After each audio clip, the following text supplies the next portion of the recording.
All right, guys, welcome back to the channel. It's your boy CMB checking in.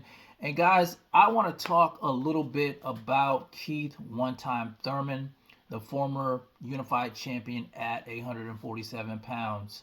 Now, you guys know he has a huge fight coming up in about a little bit over a week with none other than the 154-pound WBC champion, the towering Inferno, Sebastian Fundora. Now, that fight will be taking place at the MGM Grand Garden Arena in Las Vegas, Nevada. Now, I think it's a huge fight with big implications. Now, I'm going to make a prediction video on that fight probably sometime next week. But what I wanted to talk about today was Keith Thurman and how, he's kind of pushing back at his critics for criticizing him for his inactivity. Keith Thurman, thinks people have went too far with that. Now let me say this because I'm a fan of both of these fighters. And I was a huge fan of Keith Thurman back in his heyday. I thought Keith Thurman was the total package back then. He had the footwork, he had the speed, he had the power. He had a lot of things going for him before his career was derailed. Now we know his story, he was plagued with a lot of injuries. But I will go as far to say that I think some of the things that happened with Keith Thurman and the fall of his career were self-inflicted. One in particular, and I think the biggest thing was him choosing not to face Errol Spence Jr. for ducking that fight. Now I thought that Keith Thurman had the skill set to possibly beat a Errol Spence Jr. But I don't know how he felt about it. It looked like to me that he was ducking the smoke with Errol Spence Jr. You guys remember Errol Spence Jr. was being touted as the boogeyman, the up and coming guy at that time. So I think that was a huge mistake for him not to fight Errol Spence Jr. And another thing I think that derailed his career, and he hasn't said this, but this is just my personal opinion.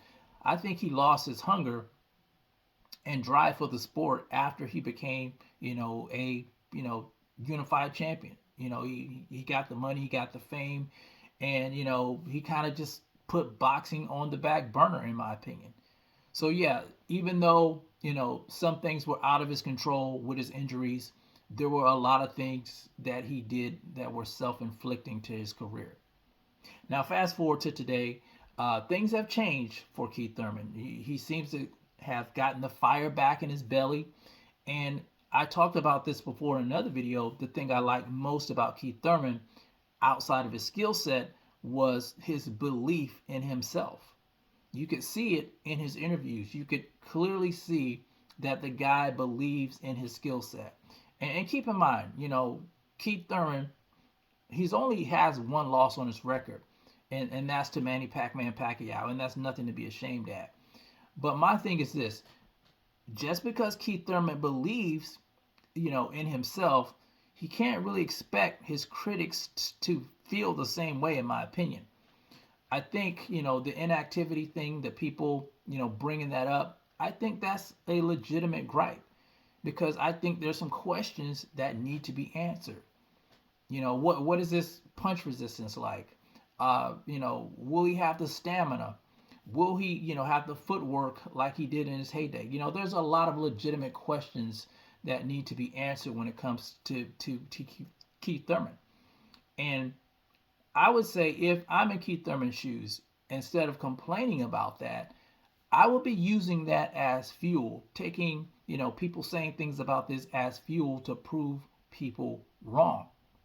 Because in my opinion, I think this could be one of the hardest fights that Keith Thurman ever had in his career to this date. I mean, we're talking about not only is this guy a champion, this guy is a 6 foot, 5.5 foot champion with an 80-inch arm reach. A guy who has a mean streak. A giant who fights on the inside when he knows how to fight on the inside. A giant who has recently discovered using his jab to his advantage. He's a tough fight. He's a tough out for anybody. And I would say, Keith Thurman has his hands full in the fight. And he needs to be 100% focused in this fight.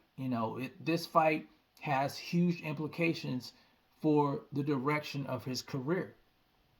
But we'll see come, March 28th, whether or not he can get over that hump. But I'll say this: I don't think Keith Thurman should criticize, take the criticism to heart when these guys are criticizing him for his inactivity. That happens with all fighters who've been sitting on the shelf for a while. People are going to question you. People are going to doubt you. But it's your job as a fighter to take all that, embrace that, and use it as fuel to get you over that hump. But anyway, that's my thoughts on that, guys. I'm really interested in knowing what you guys think.